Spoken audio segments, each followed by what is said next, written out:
nilai seseorang itu sejauh mana berpegang pada perilaku adil, berkeadilan.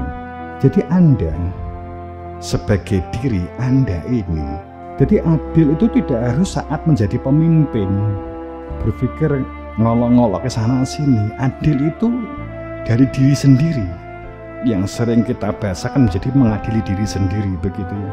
Jadi adil itu saat Anda memahami potensi-potensi dalam diri Anda untuk diberdayakan dengan belajar, berkarya, berbudidaya, berkreativitas. Itu namanya Anda adil dengan diri Anda. Kamu itu telah diberi mata, kaki, telinga oleh Allah.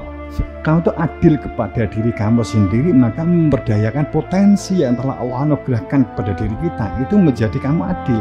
Kalau enggak, kebalikannya dolim, lalim. Untuk punya dikasih oleh mulut oleh Allah itu untuk bertanya sesuatu yang kita tidak pahami, sesuatu yang kita itu buntu, untuk komunikasi, mencari solusi.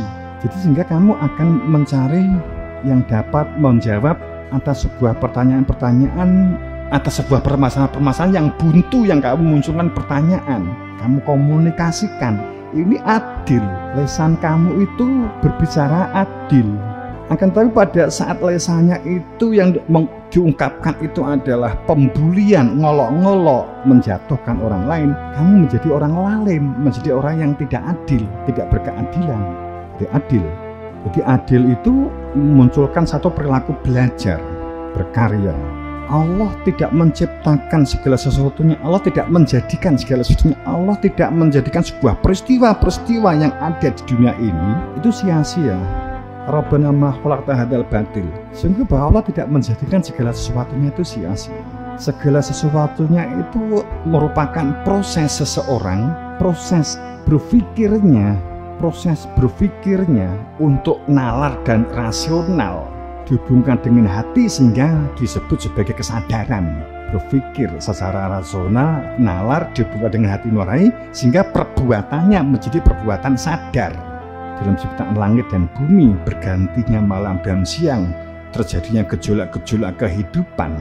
Ini bagi mereka yang memposisi di ulul albab dan supaya menjadi ulul albab, orang yang menjadi dalam inti hidup, itu akan sadar untuk memproses berpikirnya, memproses nalarnya. Jangan dirusak dengan perilaku-perilaku yang merusak, perilaku-perilaku yang jahil.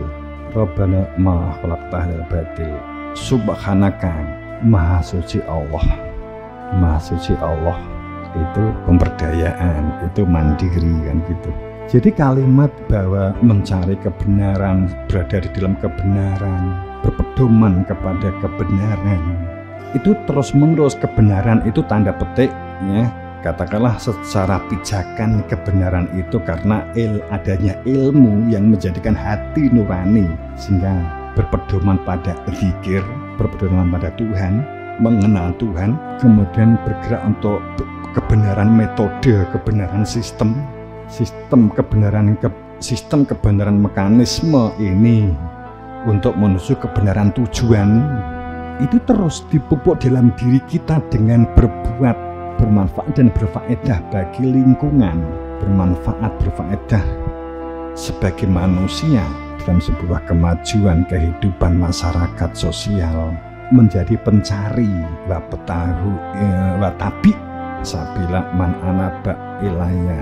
Derivasinya ya, kalau watabi sabila man anaba ilaya itu karena kalimat anaba.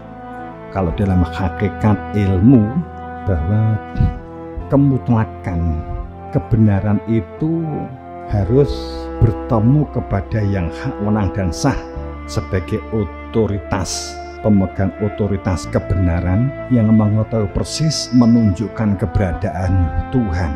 Ini derivasinya watabi sabila man anabila. Carilah orang ya, jika kamu komunikasi untuk kamu bisa memiliki skill keterampilan tertentu, kamu dengan belajar, dengan studi, belajar matematika, belajar fisika, itu kan kepada ahlinya, belajar bengkel, elektro, kan yang punya pengalaman secara empiris di bidang itu sehingga akan meningkatkan skill keterampilanmu mencari untuk mengoptimalkan supaya potensinya itu dapat dikembangkan. Mencari orang yang dapat mengembangkan potensimu. Tapi kalau tahu ilahi, semua itu kamu gunakan untuk pedoman membuat lakon pitukon, untuk berbuat sesuatu yang bermanfaat dan berfaedah bagi perkembangan dirimu, keluargamu, dan lingkunganmu. Skill dan keterampilan itu diperlukan untuk tidak menjadi manusia dementor, untuk tidak menjadi manusia penggembos. Ojo dadi ewone wong sing tukang gembosi semangat, pematah semangat. Manusia yang hanya bisa melihat kesalahan dan kekurangan orang lain. Perbedaan manusia dengan hewan itu sama-sama, persamaannya manusia dan hewan itu sama-sama memiliki kepala, sama-sama memiliki akal. Perbedaan manusia dengan hewan itu fungsi akalnya berfungsi manusia itu untuk menjadi makhluk pembelajar. Empiris, pengalaman-pengalaman yang dilalui itu akan memproses dirinya. Pengalaman-pengalaman yang dilalui itu akan menjadi pembelajaran, sehingga kita mengalami kegagalan demi kegagalan.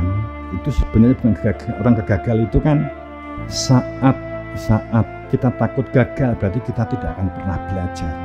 Jika kita takut gagal, maka kita tidak akan menjadi pembelajar. Kita belajar dari kegagalan, dan mungkin kita akan menemui kegagalan demi kegagalan. Semakin besar kegagalan, semakin besar keberuntungan yang diperoleh. Kita belajar untuk bisa berjalan, kita belajar untuk bisa berpikir, kita belajar untuk melakukan aksi, skill keterampilan, kita belajar untuk mandiri, yakni bertanggung jawab, komitmen, konsisten. Kita belajar untuk melakukan budidaya dan pemberdayaan, dan kita membuat sebuah jejak pada jiwa mandiri, jiwa tanggung jawab, jiwa peduli, sungguh-sungguh.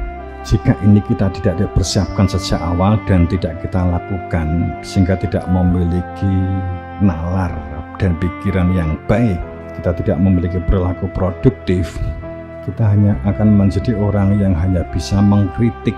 Berbicara pun yang keluar juga hanya olo-oloan, mengkritik sana sini, membuat fitnah. Kita tidak bisa berjuang kalau kita nggak punya skill dan keterampilan.